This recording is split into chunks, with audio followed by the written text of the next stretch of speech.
All right, guys.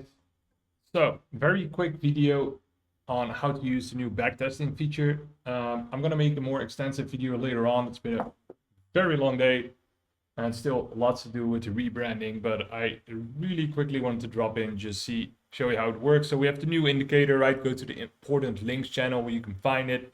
It's the pivot zones by Brighter Data. So what we do, if you go to the pivot zones dashboard, you will see a new interface. Basically what you're interested in, everything else still works more or less the same as it was before. The only difference is that you can now see enable backtesting and disable backtesting, right? So if you have it on disable backtesting, it will work exactly the same as it was before, right? So it's just going to give you the current pivot zones.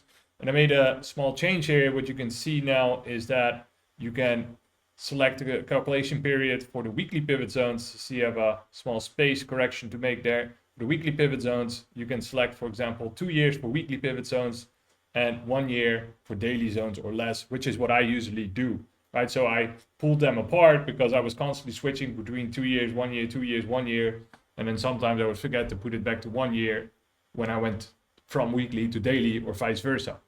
Other than that, you can also now see here so what this is, for example, right now it is a weekday, right? So say we're looking at daily pivot zones right here. We're looking at daily pivot zones. And what I mean with that, or with daily pivot zones, and these are all pivot zones that are printed during a weekday, right? Tuesday, Wednesday, Thursday. So what this setting is doing, it's basically asking, okay, which days of the week do you want to include for calculating pivot zones? So what this is doing is that if a pivot zone is during a weekday, so Monday to Friday, it will calculate it based on Monday to Friday. If I would select single day only, so the single days, then what it, for example, will do for today is it will give me, so right now it's Thursday, so it will calculate the pivot zone for Thursday based on Thursday's price action only, right? I recommend using weekdays only for weekday pivot zones and weekends only for weekend pivot zones. You can use, like if you use single days, I just want you to be very cautious, as in that you're gonna dilute the data by a lot, right? You're gonna use a lot less data if you use 1 day instead of 5 per week. So just keep that in mind while you do that. However, the main thing I want to focus on now is the backtest setting. So as long as you have this backtesting disabled, once again, it will act like it was before. So it's just the regular zones. So if I do the weekly pivot zones, you can see it just draws me the weekly pivot zone, which we are tanking down quite a bit now. Let's see what happens next week. I'm quite curious towards it. But anyway, if you want to use historical zones, what you do is you simple enable backtesting. And what you can do then, so this is not relevant for weekly zones right now. I will get to this later, these two settings. But what you can do here is that you can select the amount of historical zones you want to generate. So for example, I could go to 60.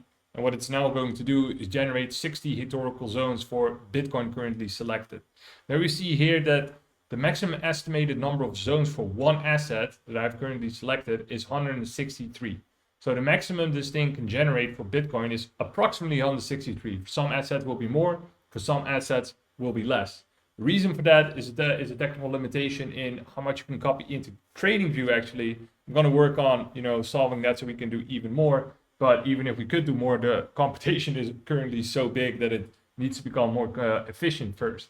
So what this means is that, for example, if I would select one more asset, then I could not select 163, but now I can select more or less 81, right? So this means per asset. So the more historical zones you want to do, the less assets you can choose.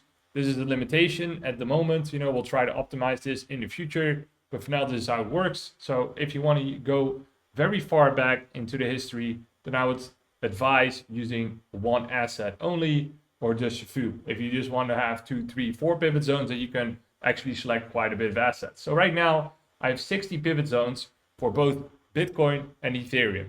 So what I do the same thing. I enter them in the weekly zones, copy there, and then here I can select how many zones I want to draw. So here you can see I just have 3 selected, so it draws 3 pivot zones.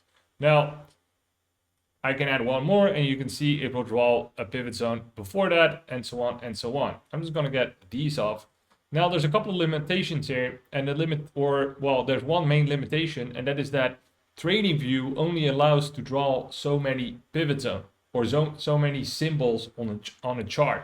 So what you will see is that if you go over 30, I think it's over by 27. So for example, here's 27, right? Look, 27. Then what you see is if I go one more, 28, there you go. It starts removing those at the front. And the reason for that is that these are actually, each pivot zone, you know, is two drawings, the P1 zone and the P2 zone. So it can only have so many, and therefore it starts removing these from the object tree, so to say, from the TradingView. And therefore you can only do 27 without deleting the first one, right? Or even the first three. So the reason the two here shouldn't be deleted, by the way, I'm sure I can fix that. It's highly beta, right? But what you can do though is, for example, if you're interested in only P2 zones, what you can do is simply deselect draw P1 zones, so it will only draw P2 zones, and then you can do double the amount, right? So then I go to 54, and then here you go, you know, a lot of pivot zones you can draw historically, right? And I have now for Bitcoin and Ethereum, right? So Ethereum, same thing right here. All right, then that is pretty clear, right? That works on all time frames like this.